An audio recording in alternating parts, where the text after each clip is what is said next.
California tried to lock down ammo sales like it was some kind of privilege, and the Ninth Circuit just walked in and hit that whole setup with a hard reset. The ruling sounds like a win on paper, but the way this thing is unfolding feels a lot more like a hold up, don't celebrate yet moment than a clean victory lap. Hey, this is Ted from Line 45, and I'm breaking down exactly how the Ninth Circuit tore into California's ammo check system, why the ruling doesn't actually free anyone from the old rules yet, and what the real catch is that nobody on social media is talking about. Before we dive in, do me a solid. Smash that subscribe, tap the bell, hit all the dang buttons down there. You don't gotta, but it keeps this train rolling and lets me crank out more of this wild gun talk for y'all. All right, enough of that. Let's get back to it.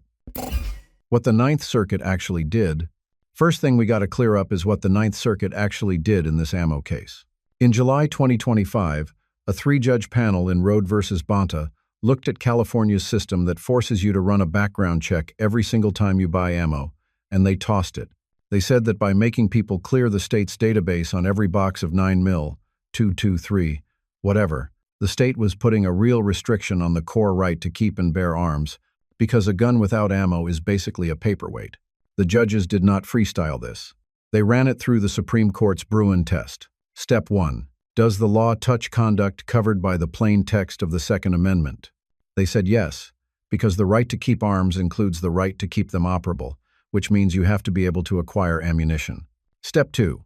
Can California show a historical tradition of similar regulations? The state tried to lean on loyalty oaths, surety laws, old vendor record rules, and later licensing schemes. The panel said none of that really matched a system where every ordinary, law-abiding resident has to pass a paid background check each time they grab ammo. On that basis, the court held the ammo background check regime facially unconstitutional and affirmed the district court's permanent injunction on those provisions and the related anti-import rules. On paper, the Ninth Circuit is now on record saying California cannot run this background check on every purchase model for ammo under the Second Amendment. Why does nothing change yet? Here's where that catch comes in. On YouTube, it sounds like the Ninth Circuit just nuked California's ammo checks and everybody's free to load up. In real life, nothing moves yet because the court hit pause on its own ruling, while California asked for a do-over. Let me walk that out clean.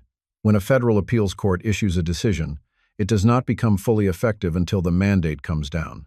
That mandate is just the formal order that sends the case back to the trial court and tells everyone, apply this ruling.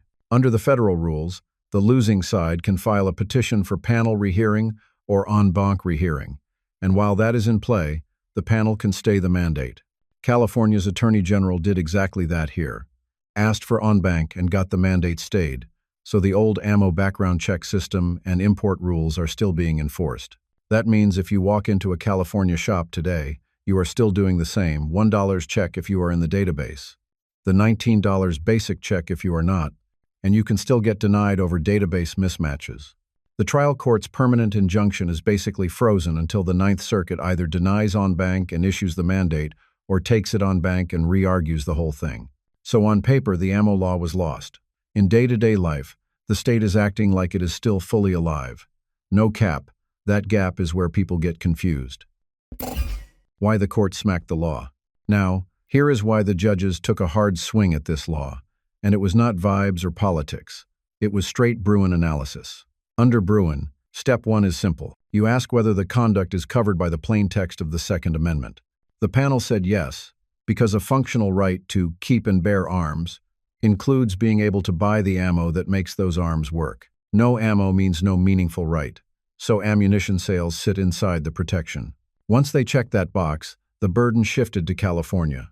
Under Bruin, the state has to show a historical tradition of similar regulations. That is where the law fell apart.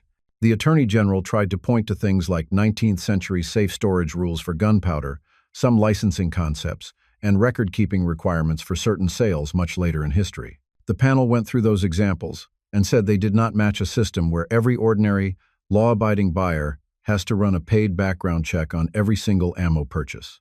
From what I saw reading through the case history, the judges also did not ignore how sloppy the system was in real life. The trial record showed a big chunk of lawful buyers getting denied or delayed just because the state database was outdated or mismatched on addresses and names.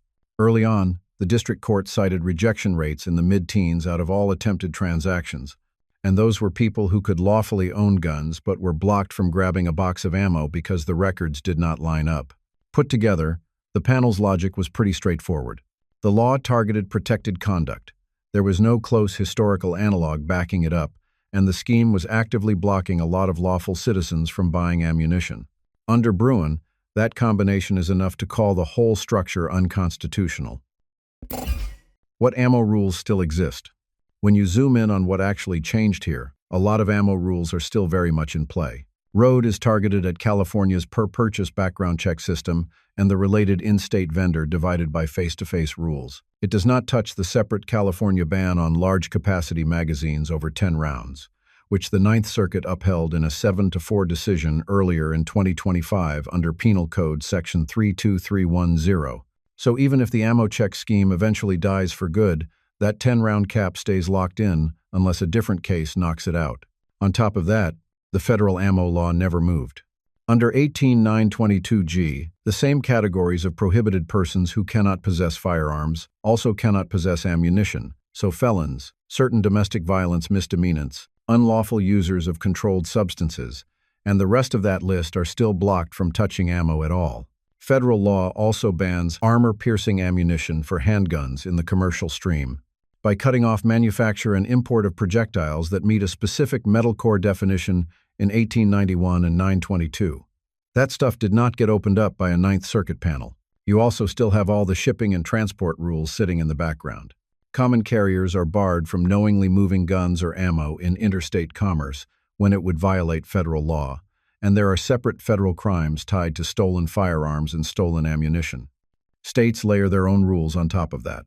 California, New York, New Jersey, Hawaii, and a few others still run their own storage laws, sensitive place restrictions, and in some spots special rules around certain bullet types or how you can move ammo across state lines. So when I say the Ninth Circuit took out one pillar of California's ammo system, I am talking about that background check and vendor structure. The rest of the ammo and magazine rules, plus the full federal framework, are still sitting there waiting for you if you get sloppy. How this could turn into a Supreme Court fight. The moment you compare what different courts are saying about ammo checks, you can see why this fight is about to get bigger than California or New York. One federal appeals court is calling California's ammo system unconstitutional because it blocks lawful people from buying ammunition and fails the required historical test under Bruen. Another appeals court, looking at New York's almost identical setup, treated those same checks like minor retail conditions and said they don't clash with the Second Amendment at all. When two circuits look at the same regulatory model and describe it in totally different terms, you get the kind of conflict the Supreme Court usually steps in to settle. I looked at how the Supreme Court has handled Second Amendment disputes over the last few years, and the pattern is pretty consistent. When lower courts disagree about the meaning of Bruen or the historical analog requirement, the justices tend to pick up the case so the standard gets unified nationwide. Ammunition checks fit that category. California's panel says every resident being screened on every purchase burdens protected conduct. New York's panel says buying ammo is not even covered at Step 1 of Bruen. That disagreement goes straight to the core question of whether acquiring ammunition is part of the constitutional text. Before anything reaches the Supreme Court, the Ninth Circuit still has to finish the en banc process. If the full court reverses the panel, the plaintiffs will be the ones heading toward a cert petition. If the panel is affirmed, the state becomes the party pushing the issue upward. No matter which path it takes, the conflict between the Ninth and Second Circuits is sitting there waiting. That is the kind of split that usually forces a nationwide ruling on whether per-purchase ammo background checks can survive under the Second Amendment. What gun owners should actually do right now. Here's how I'd play this if you actually buy and haul ammo, not just talk about it online. First thing, in California, you still have to run the current system. The DOJ has already said dealers must keep doing the $1 standard check or the $19 basic check until the Ninth Circuit's mandate drops, and that has not happened yet. Bet on every sale being treated like the law is fully valid until you see an official change from the court or the state. Past buys are still on the books, so any violations that happened before this ruling are not magically wiped. The next move is tightening up your own paper trail. Anytime I buy ammo, I hang on to receipts, order confirmations, and shipping docs. If the rules shift again or some investigator starts asking questions, I want to be able to show what I bought, when, and under what address and ID. Same deal with storage and transport. Before driving across a border, I check the destination state's rules on ammo, background checks, magazine limits, and weird local bans, so I do not walk into a New York or New Jersey problem because I packed like I was still at home. No cap, that homework matters more than whatever headline is trending that day. Last point. Do not rely on random clips for updates. I follow the actual case docket, the state DOJ guidance, and a couple of legit gun rights groups that post filings and orders, not just memes. Use channels like this for breakdowns, but when it comes to what you actually do at the counter or in the truck, back it up with real statutes and current agency guidance in your state.